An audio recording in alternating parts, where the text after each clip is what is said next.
My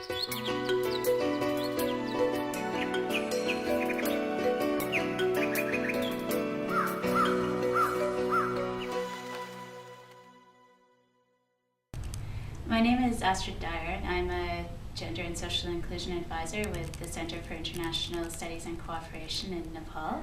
And here in Nepal, I work with dairy cooperatives and dairy unions to mainstream a gender and social inclusion perspective into their work. My name is Claire Windier, and I'm a veterinary doctor working with SESI Nepal and Veterinarians Without Borders. My partnership is with the Lalitpur District Milk Producers Cooperative Union, and my goal is to help milk producers improve animal health and production. In Nepal, milk production is one of the few means by which income is brought from the urban centers to the rural poor. It represents an essential industry for the smallholder farmers in the Lalitpur district and other districts like it. The Lalitpur District Milk Producers Cooperative Union encompasses 51 primary dairy cooperatives from 15 villages, thus representing approximately 4,000 households. Daily milk production is about 30,000 liters. We conducted a survey to investigate animal health and performance, current management practices, and major challenges and concerns of the dairy producers within the district union.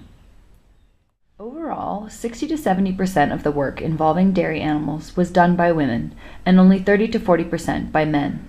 On top of their share of the farm work, women are also responsible for keeping house, preparing meals, and caring for the children.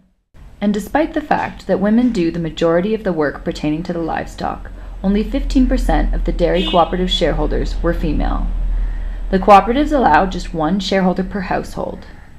The men, who traditionally have been considered the head of the household, most often assume the title of shareholder, and therefore assume the control for the household within the cooperative.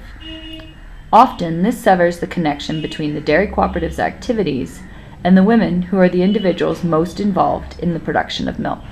Each dairy cooperative has an elected executive board with 9 or 11 board members. Cooperatives typically had one female board member because this is mandated by cooperative regulations. At most, there were 2 female board members, and one cooperative had no females at all because there were no female shareholders. Without female shareholders, there are no women to elect for leadership roles. Despite improvements in recent years, the dairy sector still reflects an inequitable division of labor and also challenges to women's participation in higher status roles, leadership, and decision-making positions. As a result, many women in disadvantaged groups miss out on opportunities, are denied their rights, and communities aren't reaching their economic and productive potential. When we asked the men why more women aren't participating in the cooperatives or leadership and decision-making positions, the response was often that they're not interested or not educated or confident enough. However, when we talked to women, we found that many are interested if given the opportunities, but find it difficult to find the time because of housework, childcare, and other community and domestic tasks.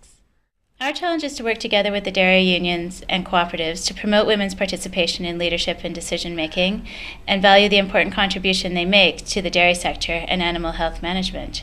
This includes providing training for women and men and ensuring that all voices are heard in research and data collection activities.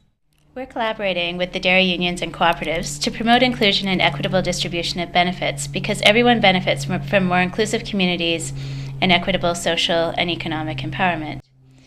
There's a saying that women hold up half the sky, so by not recognizing and valuing their contribution, communities are missing out on half their resources, a valuable asset in efforts to reduce poverty in Nepal's rural communities. Speak up and echo our message. Equality is everyone's business.